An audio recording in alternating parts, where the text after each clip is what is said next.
US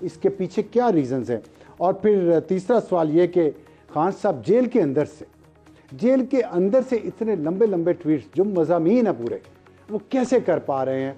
اتنے ان کو سہولت دی گئی ہے یا انہوں نے لی ہوئی ہے، یا کچھ ایسی چیزیں ہیں جو ہمیں معلوم نہیں ہیں اور کچھ لوگوں کو معلوم ہے؟ تو آج ان سوالات پہ بات کریں گے۔ میرے ساتھ موجود ہیں علی محمد خان صاحب، جو سینئر رہنما ہیں پاکستان تحریک انصاف کے، سابق وزیر مملکت بھی رہے ہیں برائے پارلیمانی امور، اور انہوں نے 9 مئی کے بعد 78 دن جیل میں گزارے۔ بہت ہمت سے مقابلہ کیا، بہت ہی اچھے انسان ہیں، بہت اچھے جمہوریت پسند انسان ہیں، اور مجھے ان کی وہ تقریر یاد ہے جو انہوں نے قومی اسمبلی میں کی تھی، جس کی وجہ سے میں ان کی بہت عزت کرتا ہوں۔ وہ تقریر جو انہوں نے عمران خان کی عدم اعتماد کی تحریک کے بعد اکیلے انہوں نے کھڑے ہو کے اسے اسمبلی کے فلور پہ ایک تقریر کی تھی۔ مجھے امید ہے کہ آج ہم سے بات وہ اسی جذبے کے ساتھ، اسی غیر جانبداری کے ساتھ کریں گے۔ علی محمد خان صاحب، السلام علیکم۔ وعلیکم السلام سر صاحب، good to see you back on media after very long time. بہت شکریہ، بہت شکریہ۔ آپ کے ساتھ ہمارا بہت پرانا تعلق ہے، دہائی سے بھی زیادہ۔ میں آپ سے صرف یہ پوچھنا چاہ رہا ہوں کہ خان صاحب کا آج کا جو ٹویٹ ہے، یہ کیا خان صاحب کی رضامندی سے؟ کیونکہ اس میں جو کچھ لکھا گیا ہے وہ تو وہی 26 مئی کے ٹویٹ والی بات ہے، ویڈیو نہیں ہے، لیکن ویڈیو سے زیادہ جو الفاظ ہیں وہ ایسی منظر کشی کر رہے ہیں جو شاید پچھلے ٹویٹ کی ویڈیو بھی نہ کر سکی۔ آپ کیا کہیں گے اس میں؟ رضامندی خان صاحب کی شامل ہے؟ بہت شکریہ۔ بسم اللہ الرحمن الرحیم، اللہم صلی وسلم وبارک علی سیدنا محمد وعلی آل محمد۔ اب سر صاحب، سب سے پہلے تو ایک بہت ہی سنگین واقعہ، مجھے صرف 15-20 سیکنڈ اجازت دیجیے گا۔ کل ہمارے ہی ایک وکیل رہنما جو صوبائی اسمبلی کا الیکشن بھی لڑے، علی زمان صاحب پہ پشاور میں اٹیک ہوا ہے، اور تمام وکلاء برادری کو بھی اور سیاسی کارکنان کو، سب کو اس کا بڑا دکھ ہے، اور صوبائی حکومت نے FIR وغیرہ تو کاٹی ہے، لیکن توقع ہے کہ علی زمان پہ حملہ کرنے والوں کو جلد گرفتار کیا جائے گا۔ یہ اسی طرح کی سوچ ہے جس طرح کی سوچ کے ہم سب شکار رہے ہیں، میں بھی رہا ہوں، ابصار صاحب آپ بھی رہے ہیں، متی اللہ جان صاحب بھی رہے ہیں، عمران ریاض خان بھی رہے ہیں، اشرف شریف صاحب تو دنیا سے چلے گئے، احمد فرحاد ابھی آپ دیکھ رہے ہیں کہ بچوں کو ان کو جو تکلیف ہے۔ تو ان سب چیزوں کو ہمیں مل کے کنڈیم کرنا چاہیے۔ ہمارے دور میں آپ لوگوں کے ساتھ جو ہوا وہ بھی غلط تھا، ہمیں زیادہ اس پہ اسٹرانگ بات کرنی چاہیے تھی، لیکن اب جو ہو رہا ہے وہ تو حد ہے۔ جو عمران ریاض کے ساتھ ہوا ہے، اور اشرف شریف بیچارے وہ تو شہید ہو گئے ہیں، کہ ماں اسی طرح در در پھر رہی۔ بہرحال جی، آپ کے سوال کی طرف آتا ہوں۔ دیکھیے، یہ جو ٹویٹ عمران خان صاحب نے آج کی ہے، آج تو میری ملاقات نہیں ہوئی تو لیکن یہ ہے کہ خان صاحب نے اس کی اونرشپ لی ہے اور پولیٹیکل ایسپیکٹ پہ بات کی ہے، اور یہی ایک کنسیڈرڈ اوپینین ہے۔ اور کل بھی جو FIA کی انویسٹیگیشن تھی اس میں بھی انہوں نے اس بات کا اظہار کیا ہے، اور آج بھی وہ یہ کہتے ہیں پولیٹیکل آسپیکٹ کیسے؟ انہوں نے کہا جنرل باجوہ نے چوروں کے ساتھ مل کے ان کی حکومت گرا دی، لیکن جنرل باجوہ کے ساتھ خفیہ طور پہ میٹنگز کرتے رہے ایوان صدر میں صدر عارف علوی کے ساتھ، تو یہ اس وقت کیوں نہیں سوچا انہوں نے؟ تھوڑا سا میں اپنی بات کو ایلیبریٹ کر کے آپ کی طرف آتا ہوں۔ پچھلی بات ادھوری رہ گئی کہ انہوں نے خود یہ بات کی کہ جو ویڈیو پچھلی ٹویٹ میں ٹویٹ ہوئی تھی، وہ ویڈیو ان کی نظر سے نہیں گزری، اگر وہ ان کی نظر سے گزرتی تو اس میں وہ چینج کرتے۔ تو بات بالکل کلیئر ہو گئی ہے کہ حمود الرحمان کمیشن پڑھنے کی جو عمران خان صاحب بطور سابق وزیر اعظم دعوت دے رہے ہیں، وہ اس لیے نہیں ہے کہ خدا نخواستہ وہ ادارے سے جنگ چاہتے ہیں، ادارے کے خلاف۔ وہ یہ کہتے ہیں کہ جو ماضی میں غلطیاں ہوئی وہ نہ دہرائیں۔ یہ وہی لائن ہے جو عمران خان صاحب آج جو بات کر رہے ہیں۔ ہم سے پہلے پیپلز پارٹی اور میاں نواز شریف صاحب بھی یہ باتیں کر چکے ہیں کہ آپ 71 کی غلطیاں نہ دہرائیں، تو کوئی نئی بات نہیں ہے، پولیٹیکل بات ہے، اور آج سے عمران خان صاحب نہیں کر رہے۔ آپ تو بڑے وقت سے خان صاحب کو کور کر رہے ہیں، ہمارے ناقد بھی آپ رہے ہیں، جو آپ کا حق ہے، لیکن آپ کو یاد ہوگا کہ خان صاحب تو 20-25 سال سے یہی بات کر رہے ہیں 71 کے حوالے سے کہ سالہ 71 سے ہم سبق سیکھیں تاکہ ہمارا ملک مضبوط سے مضبوط تر ہو۔ اب جہاں تک لیکن پھر اگر وہ تب سے کہہ رہے تو انہوں نے پھر نواز شریف پہ اور بے نظیر بھٹو پہ تنقید کیوں کرتے ہیں جب وہ یہ بات کرتے تھے؟ اور دوسری بات یہ کہ آج بھی انہوں نے کہا ہے کہ 71 جیسے حالات ہیں، آپ کہہ رہے ہیں ٹریک نہیں کر رہے اسٹیبلشمنٹ پہ۔ نہیں، دیکھیں 71 جیسے حالات سیاسی تناظر میں تو ہو سکتے ہیں، اس طرح کے ظاہر نہیں ہے، وہ تو ہندوستانی مکتب بہانی تھی وہاں اور بہت ہی برے حالات تھے، لیکن صرف اس تناظر میں جناب عمران خان صاحب قوم کو اور سب کو یہ بات بتا رہے ہیں کہ ایک مینڈیٹ پہ ڈاکہ نہیں پڑنا چاہیے۔ میاں صاحب کے ساتھ اگر ماضی میں ہوا ہے وہ بھی غلط ہے، اگر بی بی محترمہ بے نظیر صاحبہ کے ساتھ ہوا، ان کے خلاف جب IGI بنائی، آپ دیکھیے، آپ کے تو سامنے ابصار صاحب یہ سارا کچھ ہوا ہے کہ بی بی صاحبہ کے مینڈیٹ کو توڑنے کے لیے IGI بنی، اور وہ ساری چیزیں ایکسیپٹڈ ہیں کس طرح پیسے چلے، وہ تو سارا آپ نے کیس میں جو سپریم کورٹ میں چلا تھا، میں یہ سمجھتا ہوں دیکھیے اور پھر چارٹر آف ڈیموکریسی ہوا لیکن 2011 سے 22 دیکھیے میں آپ کے سامنے ایک ایسا نقطہ رکھنا چاہتا ہوں، دو نکات ہیں، اگر اس پہ کوئی آج بھی عمل کر لے، میں تو ایک سیاسی کارکن ہوں، میری جدوجہد تو جاری رہے گی۔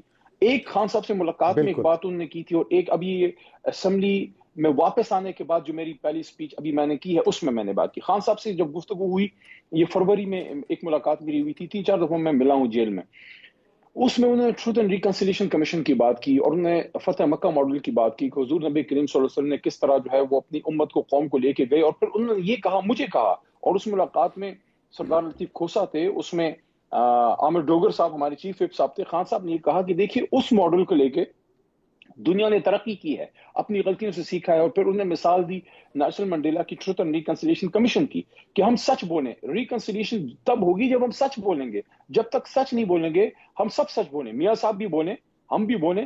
دیکھیں، اور دوسرا نقطہ جو میں نے اسمبلی میں کی ہے، دیکھیں میں اس بات کا سخت دائی ہوں، بس ایک لائن کہ سیاستدان اپنے مسائل سیاسی پیرامیٹر کے اندر حل کریں۔ قومی اسمبلی میں نے یہ بات کی کہ اسپیکر انیشیٹو لے، یہاں پہ جو بات ہونی ہے وہ کرے، تاکہ سپریم کورٹ یا اسٹیبلشمنٹ کی ضرورت نہ پڑے مسائل کے حل کے لیے، جب تک ہم سیاسی فورسز بیٹھ کے مسائل کا حل نہیں نکالیں گے۔ اور اس میں عمران خان صاحب میں آپ کی اس بات سے مکمل اتفاق کرتا ہوں، لیکن یہ بات خان صاحب کو کیوں نہیں سمجھ آ رہی؟ خان صاحب سے ہم نے مذاکرات کی پوچھا 1-2-3 ملاقاتوں پہلے، خان صاحب نے کہا دیکھیں دو نکات، اسیران کی رہائی ہے اور مینڈیٹ کی واپسی ہے۔ مینڈیٹ پہ جب تک بات نہیں ہوگی، اسیران کی رہائی، اور اپنا نام نہیں لیا کہ مجھے رہا کرو، اسیران کا لفظ یوز کیا کہ اسیران کی رہائی جس میں خواتین ہیں۔ میں آپ کی بات دیکھیں علی صاحب، یہ آپ کی بات سے میں متفق ہوں، آپ نے بالکل اچھی باتیں کی ہیں، لیکن خان صاحب نے آج بھی اپنے ٹویٹ میں، پچھلے ٹویٹ میں بھی انہوں نے اسیران کی بات تو نہیں کی، سوشل میڈیا ورکر کی بات وہ کرتے ہیں، سوشل میڈیا کو جس طرح استعمال کرتے ہیں اس لیے وہ اس کی بات تو کرتے ہیں، اسیران کی تو بات ہی نہیں کرتے۔ دوسری بات یہ کہ آپ نے خود اسمبلی میں کہا کہ آئیں مل کر بیٹھیں، اور آپ کہہ رہے ہیں کہ ہمیں اسٹیبلشمنٹ کی بجائے، سپریم کورٹ کی بجائے سیاستدانوں کو خود بیٹھنا چاہیے۔ تو خان صاحب کیوں نہیں یہ بات مان رہے؟ وہ کیوں کہتے ہیں نہیں میں نے اسٹیبلشمنٹ سے بات کرنی ہے، اور پھر اٹیک بھی اسی پہ کرتے ہیں؟ یہ کیا ہے؟ یہ قوم کو کنفیوز کیا جا رہا ہے؟ نہیں دیکھیے، میں ذرا چیزیں پرسپیکٹو میں کلیئر آپ کے سامنے رکھ دوں۔ جہاں تک اسیران کی رہائی کی بات ہے، عمران خان صاحب نے سب سے زیادہ جس چیز پہ فوکس کیا ہے وہ اسیران، خاص کر خواتین اسیران، جو ہماری بہت سی پولیٹیکل ورکرز، خاص ڈاکٹر یاسمین راشد صاحب، ٹویٹ میں تو نہیں آتا، سروائیور 85 سال ان کی اپنی بہت سی، میں آپ کو ٹویٹ چلیں میں آپ کو نکال کے بھیج دوں گا، لیکن ان کے بیانات جو ان کے وکلاء اندر جاتے ہیں، آپ نے آج کے پروگرام میں بات بھی کی کہ ان کی ٹویٹس کیسے آتی ہیں، ان کے وکلاء جو جاتے ہیں، جو ہماری لیگل ٹیم کے لوگ ہیں، انہی کے ذریعے بات آگے جاتی ہے، وہ ایک آن ریکارڈ ملاقات ہوتی ہے، کوئی ایسی کوئی چھپ چھپا کے تو چیز نہیں ہوتی۔ اگر کوئی ایسی ویڈیو یا کوئی ایسی چیز ہو، خان صاحب نے خود کہا میں نے ویڈیو نہیں دیکھی، وہ تو انہوں نے کلیئر کر دیا۔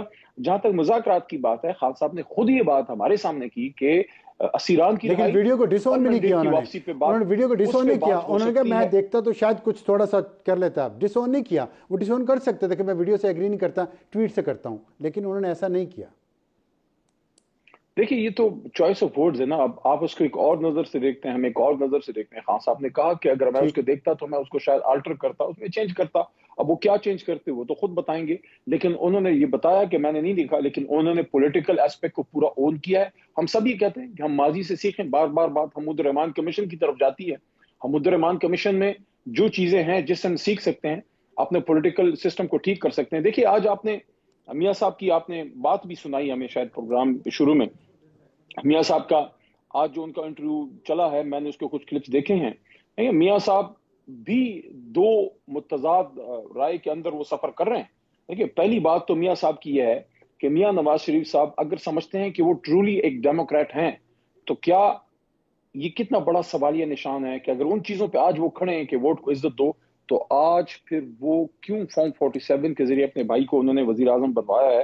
اگر وہ جینوئنلی اسی سٹینڈ پہ کھڑے ہیں جب وہ نکلے تھے اقتدار سے ابصار صاحب، اور جب میاں صاحب نے یہ کہا تھا کہ مجھے کیوں نکالا اور ووٹ کو عزت دو، اگر ووٹ کو عزت دو کے بیانیے پہ وہ صحیح معنوں میں کھڑے ہوتے، آج میاں صاحب خود وزیر اعظم ہوتے، لیکن وہ خود نہیں بن سکے کیونکہ ان کو کمپرومائز کرنا پڑا۔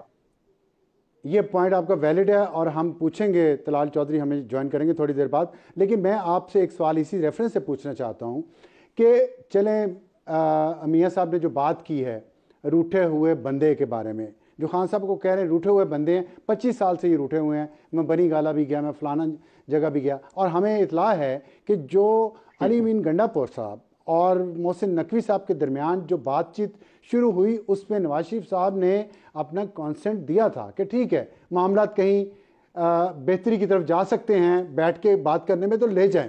تو پھر خان صاحب پھر کیوں واپس یہی کام کر رہے ہیں؟ کیوں وہ اس بات پہ وہ کیوں روٹھے ہوئے شخص کیوں ہیں, روٹھے ہوئے بندے کیوں ہیں؟ اس ملک نے انہیں کیا نہیں دیا جو اتنا روٹھے ہوئے ہیں کہ معیشت کو ٹھیک نہیں ہونے دے رہے؟ آخری سوال ہے آپ سے. دیکھیں میاں صاحب کی اپنی سوچ ہو سکتی ہے, عمران خان صاحب کا اپنا ایک مضبوط سٹینڈ ہے کہ وہ اس ملک کو 50 سال تک اس آدمی نے سرو کیا ہے, اور ان کا گلہ پورے نظام سے ہے. نظام سے یہ ہے کہ اس ملک نے ہم سب کا کیا برا کیا ہے جو ہم نے اس ملک کو لوٹ کے اس حد تک پہنچا دیا ہے کہ ابصار صاحب آج آپ کے اور میرے بچے نہ اس ملک میں جینے جوگے رہے, نہ یہاں کسی کی عزت محفوظ ہے, نہ زندگی محفوظ ہے. اور آپ مجھے بتائیں, چلیں دل پہ ہاتھ رکھ کے بتائیں, ویسے مسکرا دیں میں سمجھ جاؤں گا, کیا آج ہماری ذرائع ابلاغ آزاد ہے؟ کیا جرنلزم آزاد ہے؟ کیا میڈیا آزاد ہے؟ کیا سیاسی کارکن آزاد ہے؟ دل پہ ہاتھ رکھ کے مسکرا کے بتا رہا ہوں کہ نہیں آزاد, لیکن تو پہلے بھی آزاد نہیں تھی. یہ بھی آپ دل پہ ہاتھ رکھ کے کہیں تو جو غلطیاں ہوتی ہیں ان کا خمیازہ بھگتنا پڑتا ہے. غلطیوں کا میں نے کہہ دیا, میں نے دل پہ ہاتھ رکھ کے کہا کہ نہیں ہے, لیکن پہلے بھی نہیں تھی. ہمارے آئیڈیل سچویشن تو نہیں ہے نا, پیدا کریں. یہ تو ہم کہہ رہے ہیں کہ سیاستدان آئیڈیل سچویشن پیدا کریں, بیٹھیں آپس میں. تو اس میں ہم نے صرف امریکہ سے بات کرنی ہے, پھر آگے کیسے بڑھیں؟ ٹھیک, میرے خیال میں وقت بھی کم ہے. کل میں نے قومی اسمبلی میں, آپ کو میں بھیج دوں گا, اگر آپ چلا سکتے ہیں چلا لیجیے اپنے شو پہ, ویسے میڈیا نے کور کیا ہے. کل میں نے قومی اسمبلی میں یہی بات کی ہے کہ عمران خان صاحب کے سیل کی تصاویر نکال کے ہم نے کیا ثابت کیا ہے دنیا کو, کیا بتانے کی کوشش, یہ بتانے کی کوشش کی ہے کہ سابق وزیر اعظم کو ایک کو ہم نے پھانسی چڑھایا بھٹو کو, دوسری کو ہم نے روڈ پہ وہ شہید ہو گئی, تیسرے کو ہتھکڑی ڈال کے مشرف نے ملک سے باہر بھیجا, اور چوتھا 4 گولیاں کھا کے ایک ڈیتھ سیل میں پڑا ہوا ہے. یہ دنیا کو بتا رہے ہیں کہ ہم ڈیموکریٹس ہیں, لیکن 25 کروڑ کے ملک کے وزیر اعظم کی یہ عزت ہے. میں یہ نہیں کہہ رہا عمران خان, میں سابق وزیر اعظم کو آپ نے ایک ایسی جگہ رکھا ہوا ہے, یہ جو ہم کرتے ہیں, اور میں یہ نہیں ڈیفینڈ کر رہا ہمارے دور میں اگر کسی کے ساتھ غلط ہوا ہے, لیکن when will we learn. علی محمد خان صاحب بہت شکریہ, بہت مزہ ہے آپ سے بات کرنے کا. ہو گیا, بریک لیتے ہیں, بریک کے بعد دوبارہ بات کریں گے.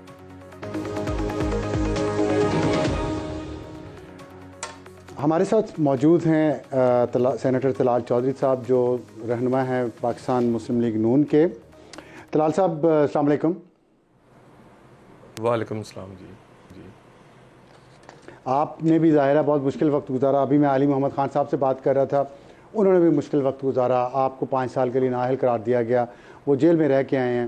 تو یہ سیاسی کارکن, سیاسی نمائندے ہر وقت ریسیونگ اینڈ پہ ہوتے ہیں اس ملک میں. ہماری تاریخ یہ ہے کہ سیاستدانوں نے ہمیشہ جیلیں بھگتیں, احتساب بھگتا, ایک دوسرے کے خلاف مقدمات بھگتے. سیاستدان سمجھتے کیوں نہیں ہیں؟ ابھی جیسے میں ان سے بات کر رہا تھا, اس سے پہلے کہ آپ یہ کہیں کہ ہم تو بہت سمجھتے ہیں, خان صاحب نہیں سمجھ رہے. انہوں نے کہا کہ کیسز ہیں. خان صاحب نے کہا 2 چیزیں ہیں, کیسز ہمارے خلاف ختم کیے جائیں اور جو مینڈیٹ ہمارا چرایا گیا وہ واپس دیا جائے. کیا آپ کی حکومت یہ دونوں شرائط پورا کرنے کے لیے تیار ہے؟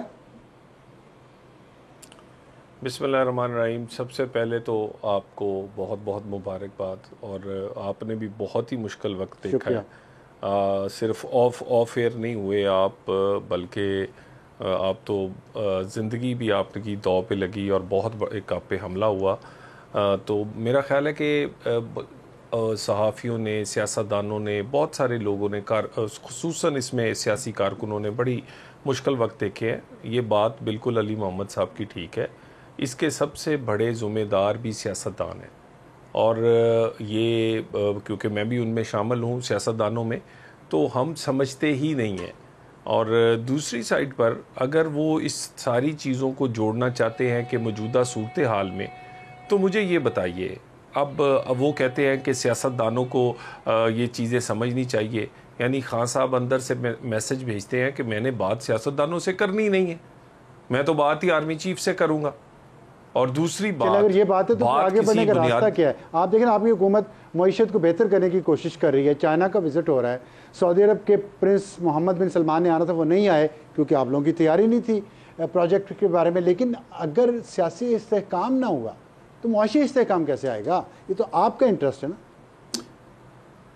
دیکھیں اس میں کوئی شک نہیں ہے, مگر آپ یہ دیکھیے کہ یہ کہہ دینا کسی سیاسی لیڈر کا کہ وہ پاکستان کے مسائل اپنی اوور آل جو بڑے مسائل ہیں قومی مفاد کے یا اس سے ہٹ کے وہ صرف اپنی ذات پہ بات کرنا چاہ رہے ہیں.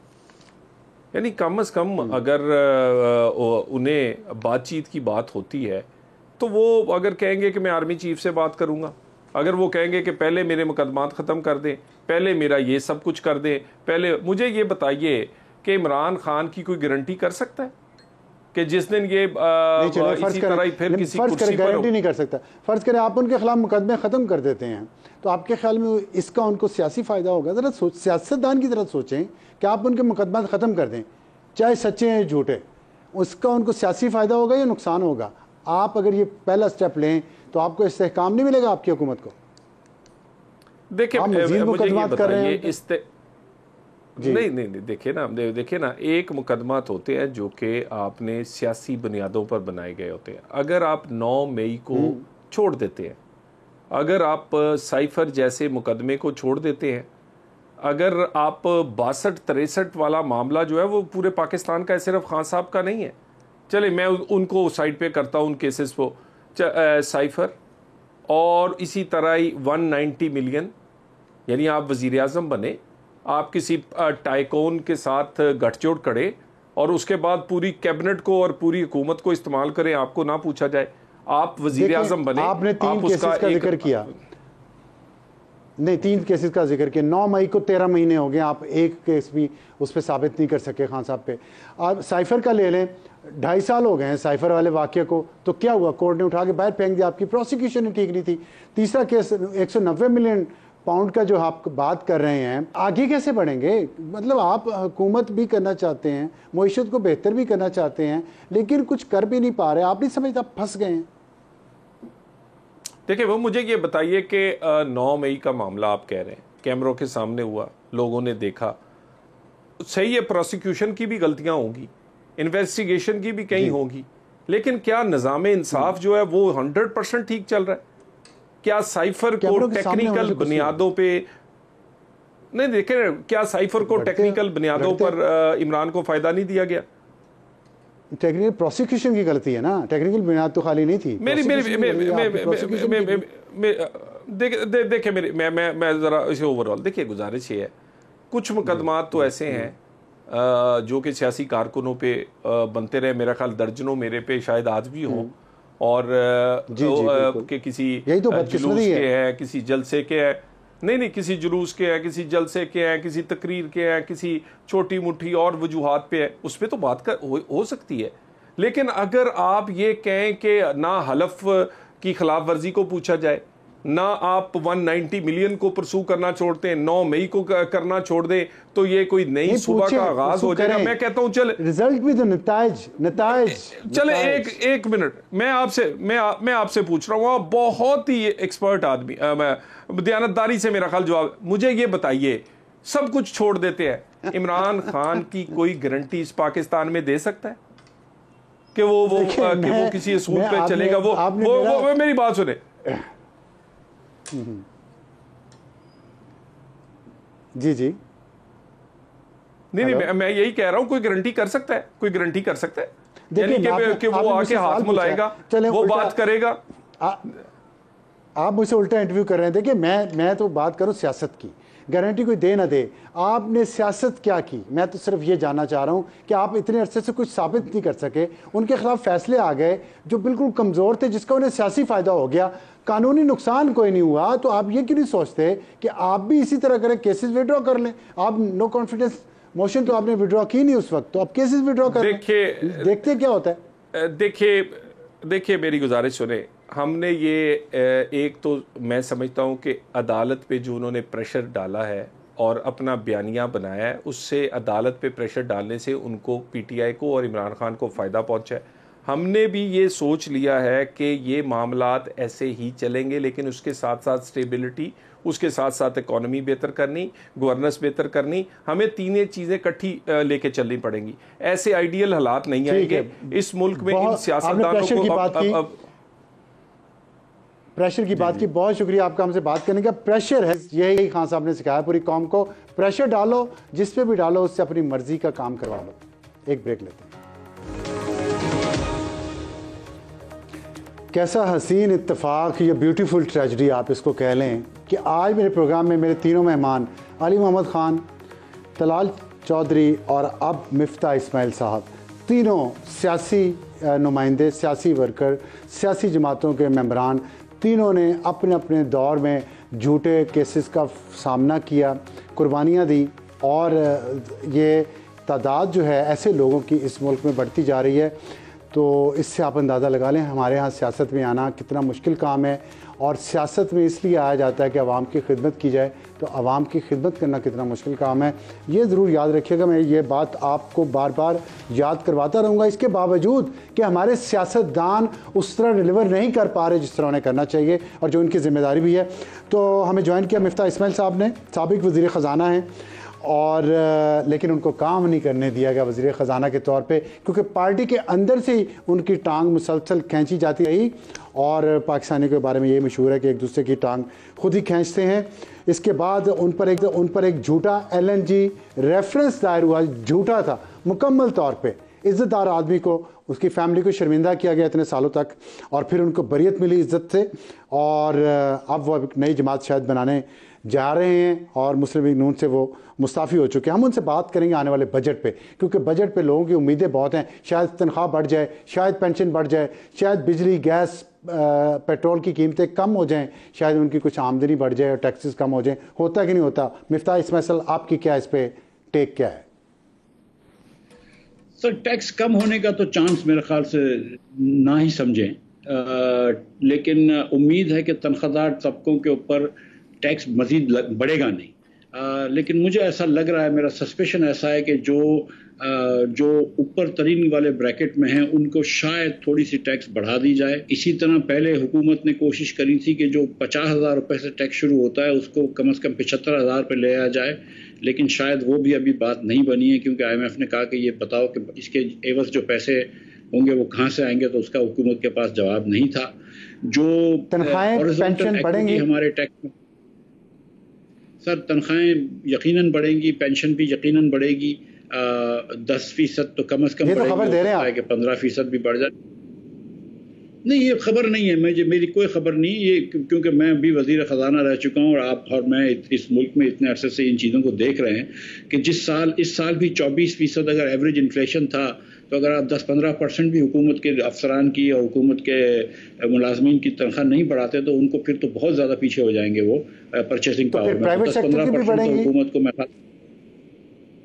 سر پرائیویٹ سیکٹر کی حکومت تو نہیں بڑھاتی ہے، لیکن مجھے یقین ہے کہ پرائیویٹ سیکٹر کے اندر بھی بڑھتی رہتی ہے. تو 10 آپ کہہ رہے 24% انفلیشن ریٹ ہے، 10-15 بڑھنے سے تو کوئی فرق نہیں خاص پڑے گا.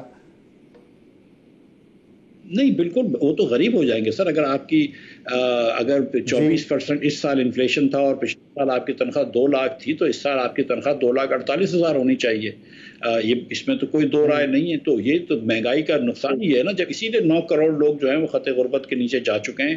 اسی لیے 1 کروڑ لوگ اس فسکل ایئر میں جائیں گے، کیونکہ جس تیزی سے قیمتیں بڑھی ہیں، جس تیزی سے مہنگائی ہوئی ہے، اس تیزی سے آمدن اور اب جا کے. اچھا ایک سوال آپ سے پوچھنا چاہتا ہوں، یہ جو CPEC-2 آ رہا ہے چائنا کے ساتھ، آپ کے خیال میں اس سے کوئی ہماری جو معاشی ایکٹیویٹی ہے، اکنامک ایکٹیویٹی، وہ بڑھے گی اگلے آنے والے سال میں؟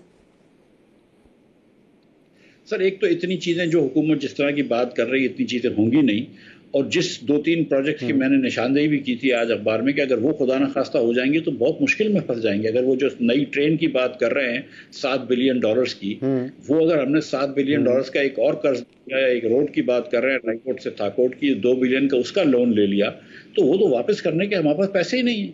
ہم یہ ایک تو پوری کی پوری چیز چائنا سے بنوا رہے ہیں، جو کہ ٹرین کم از کم ہم یہاں بنانے کی کوشش کر سکتے ہیں، اور ان پروجیکٹ سے تو ایک پیسہ ہم ڈالر جنریٹ نہیں کر میں بھی فیزیبل نہیں ہے. اچھا جو IMF کے ساتھ ہمارا معاہدہ ہونے جا رہا ہے، وہ ان دونوں پروجیکٹس کو، اور ہمارے ہاں جو مزید سخت کنڈیشنز بھی آئیں گی، ان 2 پروجیکٹ پہ بھی آبجیکشن کر سکتی ہے IMF؟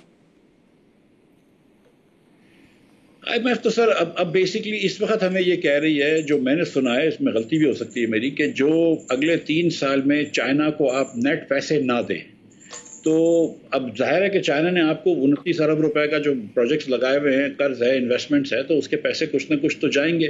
تو ابھی بھی آپ کو 470 ارب روپے چائنا کے لوٹانے ہیں. تو یہ بیسکلی ورلڈ بینک اور IMF یہ چاہ رہا ہے کہ اگلے 3 سالوں میں 4 سالوں میں جو IMF سے آپ کو واپس کرنے ہیں قرضے، ان کی قسطوں کو بڑھا لیں اور 10 سال تک لے جائیں. تو وہ ایک بڑی مشکل وہ ہے، پاکستان ایک مشکل میں ہے کہ ایک طرف امریکہ اور IMF کا پریشر ہے آپ کے اوپر کہ آپ رینیگوشیٹ کریں. جی تو پاکستان میں ایک مشکل حالت میں ہے جیسا کہ آپ نے سنا، اور لگتا ہے کہ آنے والے دنوں میں وہ کام ہوگا جس کی پاکستانی امید رکھتے ہیں، لیکن امید چھوڑنی نہیں چاہیے. آپ نے دیکھا کہ ہم نے سیاستدانوں سے بات کی آج، جن نمائندوں سے، وہ کسی نہ کسی ذاتی مشکلات کا، پروفیشنل مشکلات کا شکار رہے ہیں، لیکن پھر بھی سیاسی جماعتیں سمجھ نہیں رہی، ایک پیج پہ ساری نہیں آ رہی. آ جائیں، خدا کا واسطہ، اور اس ملک کو آگے لے کے چلیں. اجازت چاہتے ہیں، خدا حافظ.